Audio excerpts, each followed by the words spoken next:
Hey guys, welcome to the MMA Brothers Podcast, the newest, baddest, and best podcast out there. And let's get it going. Hello guys, and welcome back to the MMA Brothers Podcast. My name is Daryl. My name is Asher. And we're talking UFC 251, the headliner, Kamaru Usman versus Jorge Masvidal. We're getting you with a pre-fight preview. Let's go. Yeah, Daryl's got low energy today, but that's all right. We're going to move on with the main card as usual. We're going to start at the bottom of the card. It's going to be a women's flyweight fight it's going to be Paige VanZant versus Amanda Ribas. So Paige VanZant has a record of 8-4. Amanda Ribas has a record of 9-1. Amanda Ribas is ranked number 14, and this is in the flyweight division, if I'm not mistaken. So 125 for the women's division.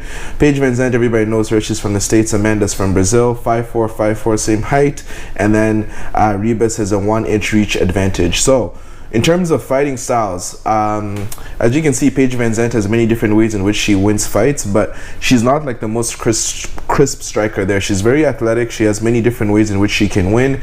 She does throw like spinning kicks, like, fancy jump kicks and stuff like that. She doesn't have KO power in her hands, but she can TKO you if she hits you enough. But Amanda Ribas, don't let these stats like lie to you. She's really, really good on the feet. She's only has 1 L in her professional career, and pretty much I'm not even going to dive too deeply into this because I just know how aggressive she is as a striker. I'm going to pick Amanda to win this fight. How about you? Yeah, I'm going to pick Amanda too, guys. Amanda's fought 2 people recently, and I forget the 2 ladies she's fought, but one of them was undefeated. It was the Brazilian Jiu-Jitsu girl, Mackenzie Dern. Yeah. She fought Mackenzie Dern, and when I say she pieced her up, it was incredibly disrespectful. Pieced up Mackenzie Dern. She has lightning jabs, lightning kicks, like they're so fast. But I was listening to Brendan Schaub and other people talking about it. He said, all the dogs in this whole card, like Paige is an under, I think she's a minus 900. Ribas is a minus 800 favorite, I think, yeah. Yeah. So Paige VanZant is like 9-1. Yep. If you bet on her. So they're telling you that this fight's probably Amanda's gonna KO her. Yep. Paige hasn't fought in a while. She's been modeling bare. You're allowed to do whatever you want to do, but I just think Amanda's been in the ring twice since Paige has fought. Maybe even 3 times since Paige's last fought, right? Yep. I don't know if Paige is taking this as seriously as she used to before, but I'm gonna go with Amanda Ribas by KO. First round KO. I wouldn't go. I think Paige VanZant is really, really tough. Like, she's been in some fights where she was taking a beating, but she hung in there. She doesn't give up. She's not the most polished. She even said this herself. Like, she needs to polish up her skills, especially in the stand-up region. But I'm gonna go with Ribas, like I said before, and I'm probably gonna pick like a 2nd round TKO stoppage. So we're gonna move on to the next fight of the night. The next one is another women's fight, but this is in the strawweight division. We have Jessica Andrade versus Thug Rose Namajunas. I don't know whether Rose, or I guess Thug Rose, or whatever.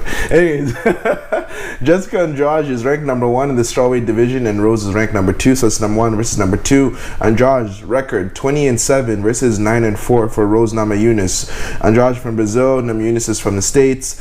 Now, Andrade, she's 5'1" and Rose is 5'5", so there's a 4-inch height disadvantage for Andrade, and then 3-inch reach advantage for Rose Namajunas. Now, with this fight, Rose Namajunas is very, very good with her submission skills. She does have a lot of submission victories. She has like flying arm bars and like all these different crazy submissions to her resume. Even though she has way less fight experience than Jessica Andrade, when these 2 fought last time, Rose Namajunas was a champion and she was piecing up Jessica Andrade in the feet, which was actually surprising to me. In stand-up, I don't even think it's even comparable. Anyone who can go rounds with Joanna and beat Joanna decisively in the stand-up fight. It's not like Rose was clinching Joanna and beating her up. No, Rose stood up with Joanna and pieced her up. And Joanna, I think, is the best striker. Weili Zhang is almost as good, but just has more power than Joanna. But if you're talking about strikers, I think Joanna is the best striker in the division.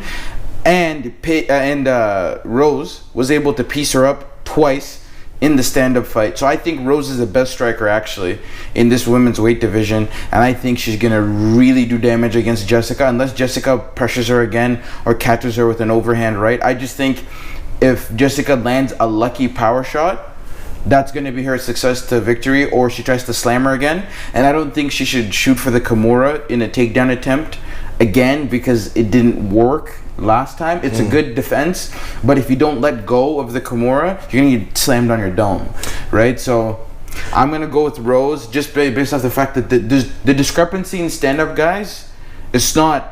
And I'm making it seem much worse than it is. But I just think Rosa's striking is so crisp that in a stand-up fight, she's got it. On if it goes to the ground, I trust Rosa's jiu-jitsu more than I trust Jessica's. I just think Jessica's a power puncher with brute force is her only way of winning this fight. And I think Rose will learn from her mistakes, and it just won't even be a contest. Yeah, and this is going to be a 3-round fight versus a 5-round fight the first time. So I just think Rose Namajunas has way more time to pick her shots on the feet. She's not going to take too many risks. And yes, Andrade is going to come forward with that forward pressure. But then I just think Rose Namajunas is going to be able to get this. She's not going to put herself in a compromising position where she's going to get power driven like last time. Rose Namajunas should walk away with this one. Decision is what I have. What do you have? I think Rose is going to TKO her in the second round. I'm going for a bunch of TKO finishes. I just think the punches are going to add up, and what's waiting for you in that division is Weili Zhang, and I don't really know anyone who would want to fight Weili Zhang in that weight class. Rose Namajunas is definitely up to it. If she can beat Andrade, then I can see another competitive fight coming for Weili Zhang. But we're going to move on to the next fight. So the next fight we got is Peter Yan, No Mercy, versus Jose Aldo. Dari, you want to break this one down? Jose's Scarface, bro. Yeah, so Peter, No Mercy Yan. Guys, I don't know if you guys have been watching fights. Peter Yan is the real deal, okay? He joined the UFC about 2 years ago. He's had 6 fights, 3 decisions, 3 KOs. His most recent win was a win against Uriah Faber, where it was very decisive. I mean, Uriah could have been taken out of there in the second round, even quite possibly even in the first round. He is a pressure forward fighter. He moves forward. I haven't seen Peter Yan move backward in any of his fights, which could be an issue with Jose Aldo's leg kicks. Because Jose likes to incorporate his leg kicks into his fights. You can see the fight with Marlon and see his previous fights at featherweight. You can see that Jose Aldo is no joke in the stand-up. But I think Peter Yan, his stand-up is so good. And it's not comparable to Jose Aldo in terms of like tried and tested, right? But I just think it's his time. Do you get what I mean? You know, it's a fighter's time, just like it was Max's time to be champ. Now it's Volkanovski's. Now I just think that Peter Yan's offensive stand-up is going to match better than Jose Aldo fighting on his back foot. Jose doesn't usually fight on his back foot. Don't get it twisted. You can even watch the Marlon fight if you want to see that. But I just think it's Peter's time. I've seen Peter's last few fights, and I don't know if I'm on the Peter hype train, and that's what's clouding my judgment. But I'm really thinking that Peter Yan's going to get the dub. Yeah, so the height's the same. Jose Aldo has a 3-inch reach advantage, and then you can see right here, both of them don't really win by by submission. They either win by TKO or decision. Now, Jose Aldo actually, even though he has a higher TKO KO percentage, I feel like Yan hits harder. Oh yeah, I think so too. But in terms of striking, Aldo is the more like crisp striker. I think Aldo has a better stand-up skill between the two. The only difference is that Yan is going to come forward with heavy pressure. And I do think Aldo does struggle a little bit with pressure-heavy fighters. And he can wrestle. I forgot to mention that. Peter Yan, Russian dude, if there's anything Russians know how to do is wrestle. Like, don't even... Yeah, maybe ground and pound wise, Aldo will have trouble, but he's not going to submit Aldo, right? Now, in terms of striking, Jose Aldo, he's lost to Conor McGregor, who's a pressure-heavy fighter. He's lost to Max Holloway twice, who's a pressure-heavy fighter. He's lost to Volkanovski, who's also a pressure-heavy fighter. So these are the people that Jose Aldo has lost to, and Yan, to me, kind of fits that bill, the type of fighter that has the skills in order to beat Jose Aldo. And so, Yan hits harder at 35 than all of those guys did at 45, with the exception of Conor. Exactly. And also, I know Aldo did take some shots from Marlon, and he was able to not get knocked out. So the one thing that concerns me is when somebody loses a lot of weight or cuts a lot of weight to get to a certain division, they're more likely to get knocked out, aka Dillashaw versus Henry Cejudo. Yeah, but he dropped muscle, so that's the difference. I know, but he still looks pretty bad at 135. He does, but he dropped muscle, which is good. He didn't just drain himself with water. Yeah, I know, he changed his lifestyle in order to make 135. So anyways, guys, point is that I'm going to go with Peter Yan, even though I did say all the advantages are in Aldo's favor with the reach, with the stand-up skill and stuff like that. I just think, like Daryl said, it's Yan's time. I think Yan is going to be able to handle anything that Aldo throws his way, and then he's going to be able to win either like 3rd or 4th round TKO, and if he doesn't do that, it's going to be a decision win for Yan. Use this however you want. Apparently, it leaked that Peter Yan and Aldo sparred 2 years ago in 2018 or 2017, and Jose Aldo got the better of him in all their sparring sessions. But that was two to 3 years ago, and Yan trains with every fight in Thailand.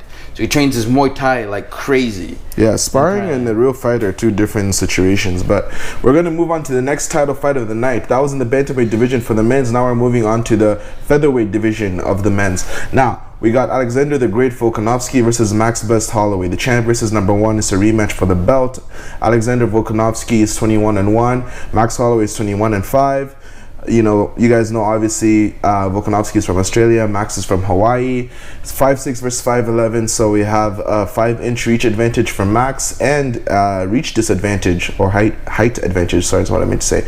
And we have a 2.5-inch reach disadvantage from Max Holloway. He has very short arms for someone his height. Not very short. Volkanovski just has really long arms. I mean, Conor McGregor is 5'9", and he has a 74-inch reach, so... Yeah, but McGregor's also, he's got ridiculously long arms as well. Yeah. Anyways, so Volkanovski does win a lot of his fights by KO and TKO. Even though, like, he may not knock you out with one punch, he is somebody that has enough power. When he hits you enough times, you will get rocked and he will win by TKO. Same thing with Max Holloway. Max Holloway does not one-punch KO people, but he has dropped people with punches, aka Jose Aldo. He will hit you with a lot of strikes, body kicks, punches, and stuff like that, and the corner will either have to stop the fight or the referee will stop the fight because of a lot of damage being taken. Submissions, both of them don't really have any way of winning from submission, even though they do have some submission victories. In this fight, if Max Holloway has worked on his kicking defense, then I will be very confident in picking Max to win this fight, because that was a big difference maker in the first fight. Volkanovski is a very, very good counter striker. As you guys watched in the first fight, he was able to counter strike Max whenever he tried to throw something. In the later rounds, Max Holloway did win 4 and 5 easily. So if this fight does end up going later, I do pick Max Holloway to win, even though he hasn't really had any training partners. Cardio has never been an issue for Max Holloway. So in my opinion, I want to say Alex is going to win it, but I'm just going to go with I want to say Volkanovski is going to win, but I'm going to go with Max Holloway because I just can't hate on Max Holloway. He loves Toronto. We're near the Toronto area. He's everybody's favorite fighter. It is what it is. Blessed Express is here to stay.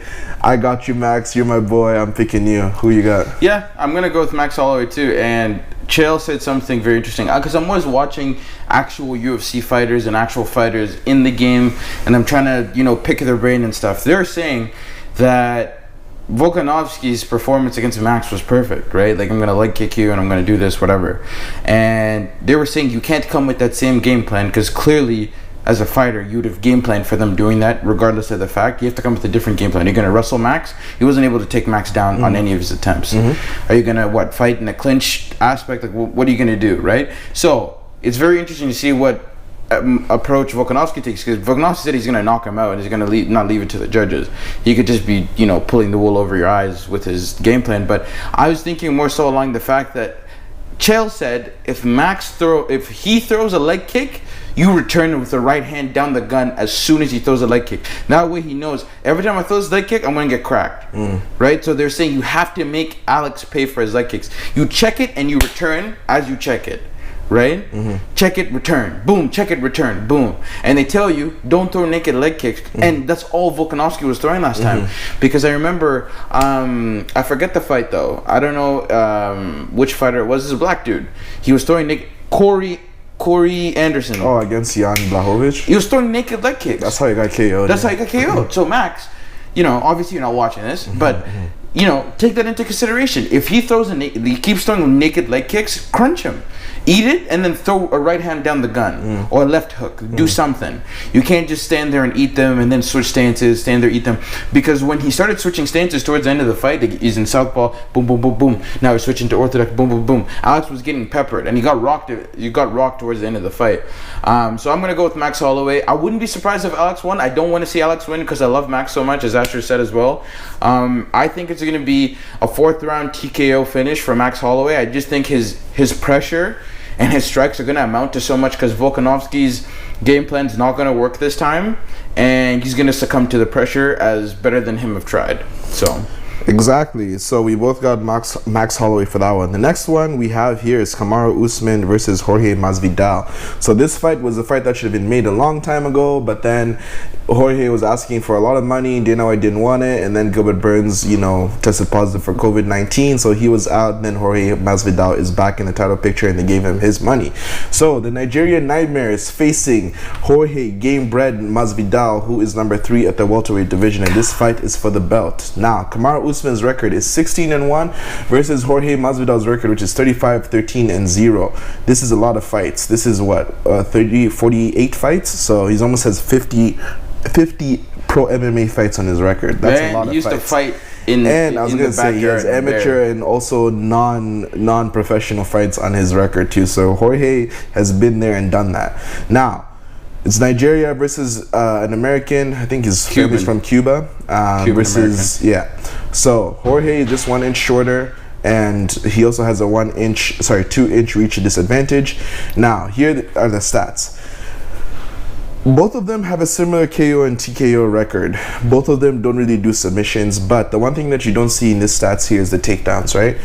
Kamaru Usman lands a lot of takedowns in his fights. You wouldn't even know that if you watched his fight against Colby Covington, because they're both just slugging on the feet and no one actually attempted to take down. Because they both respect each other's wrestling. Yeah, both of them were phenomenal wrestlers, and so they just said, you know what, screw it, I'm going to take it on the feet, and their stand-up was great. I was surprised by how good Usman's stand-up was, because when I saw his other fights, he even said his stand-up isn't my best suit, but I guess Henry Hooft had done a really, really good job with improving his stand-up, because I was amazed by how well he did against Colby.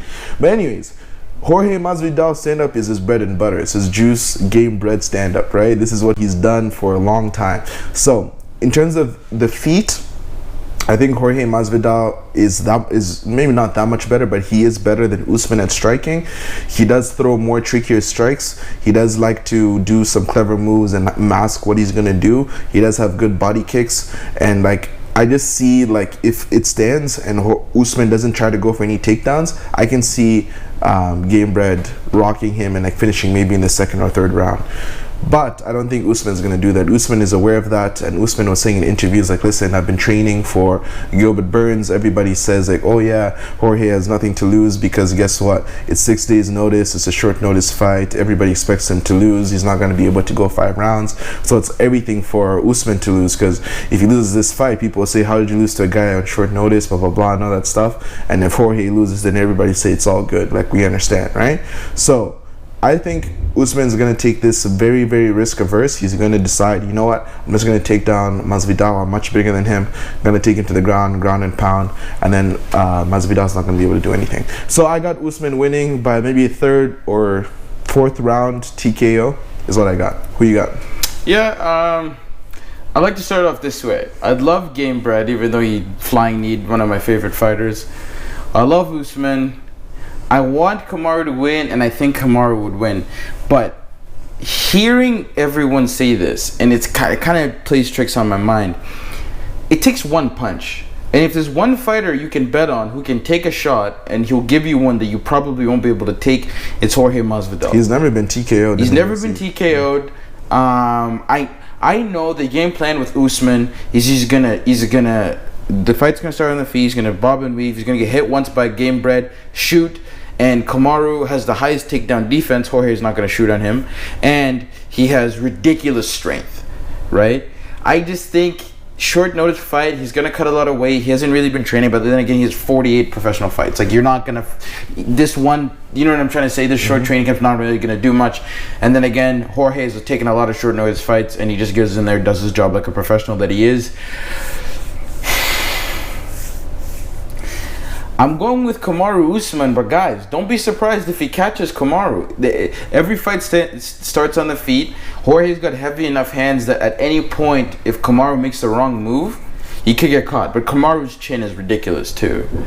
I'm gonna go with Kamaru Usman. I just think it's just his time.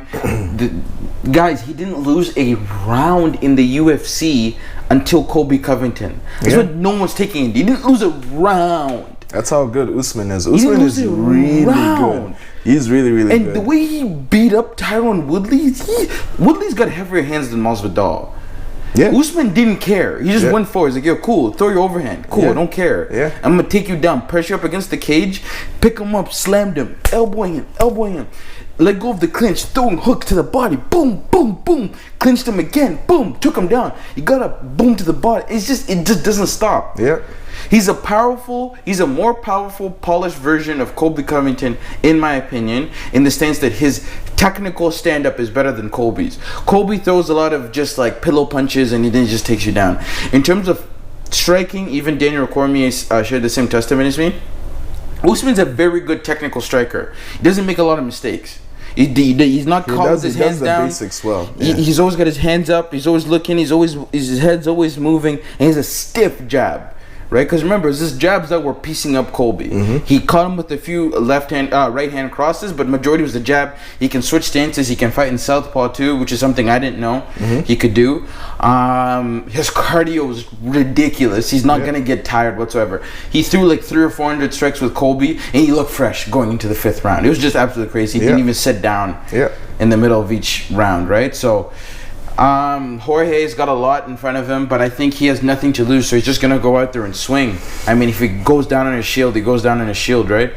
I'm gonna go with Kamaru. Yeah, if I were Jorge, what I would try to do is I'll try and get Usman out of there in the 1st or 2nd round. Just try your best. You're not winning. Jorge's not winning a decision. That's what people need to know. Don't bet on a decision win by Jorge Masvidal. That's what I'm saying. What Masvidal should do is literally just not swing for the fences, but just try his best to knock out Kamaru in the 1st or 2nd round. That's all he has. He probably doesn't have the gas to go 5 rounds.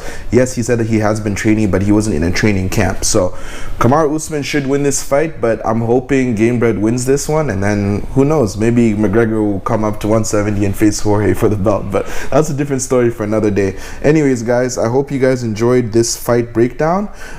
Fight Island Abu Dhabi is real, and it's happening this Saturday. We're going to be watching the fights, and then we're going to hit you with the post-fight podcast to let you know how the fights went and what we thought about each winner for each fight on the main card.